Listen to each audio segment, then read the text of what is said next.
I literally hate Indiana.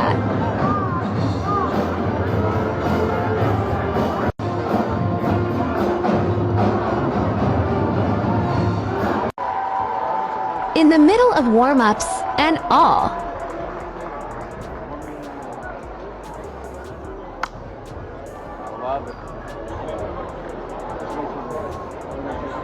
This is Anderson High School in Mike Pence's state of Indiana.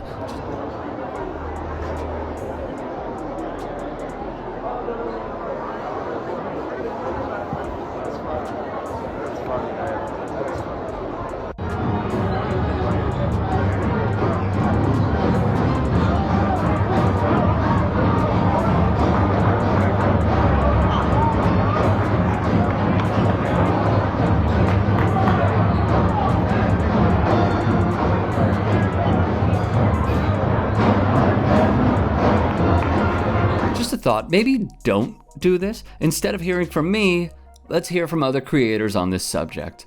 I shouldn't have to, nor should any indigenous person have to explain to you why this is wrong. You continue to portray this behavior of mockery towards an entire race of people that has long-term psychological and emotional damage towards indigenous people. The same indigenous people whose graves you stand on who died defending this land. At Che.Jim on TikTok puts Anderson High on game. If your goal is to inform and spread awareness, you do not do it in this way. You don't send students dressed up in fake war bonnets and smoking a fake peace pipe in middle of a basketball game on a basketball court. Those two things are sacred to our Native American people. Smoking that peace pipe, wearing that war bonnet are very sacred things that we do within our tribes and our culture and our customs. Christian Wasana, whose handle is at CW Relentless, informs the masses as well. So this is what we mean when we talk about cultural appropriation. Other than mocking our ceremony and our attire, they're sexualizing our women. And it's harmful stereotypes like that everyone just accepts, that makes it so hard for indigenous voices to be heard. In addition, Ethan Wolf expresses his frustrations on the video. You are giving these children permission to be openly racist because you're teaching your own children that it's okay to impose these damaging behaviors and acts on an entire race of people for sports. And again, this is the reason indigenous voices are not being heard, because everyone just accepts this and they basically tell us to get over it, or it's honoring us. We are not your mascot. There are other ways to go about spreading awareness, showing off information about who you are, your history, and this is not one of them. Thank you.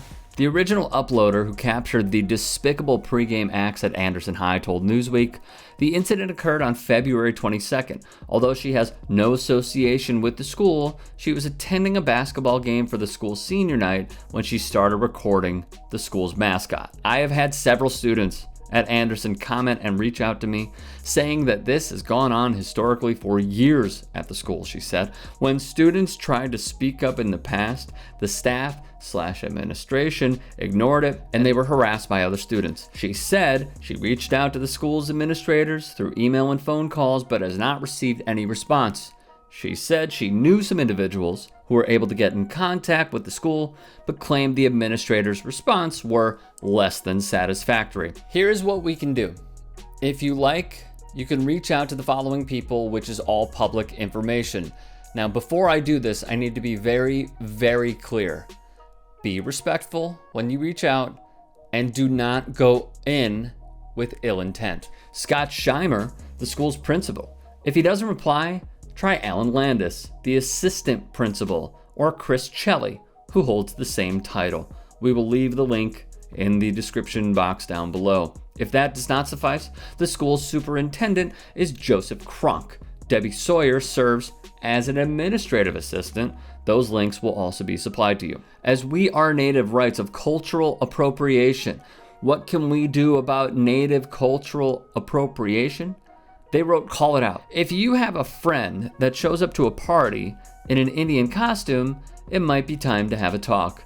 Read up on some strategies to approach that conversation. Support Native creators. There are plenty of Native musicians, Athletes, writers, and creators hoping to be seen. Find them, support them, and tell your friends too. They add be an ally, not just for other Native people, but any BIPOC. Learn why representation matters for everyone and how to be an ally. And lastly, learn more. On their website, you can find items they gathered so you can continue to learn about the topic. If you'd like to hear more thought-provoking content like TYT Sports on Facebook and to help in my journey to keep media independent, go to tyt.com/Rick.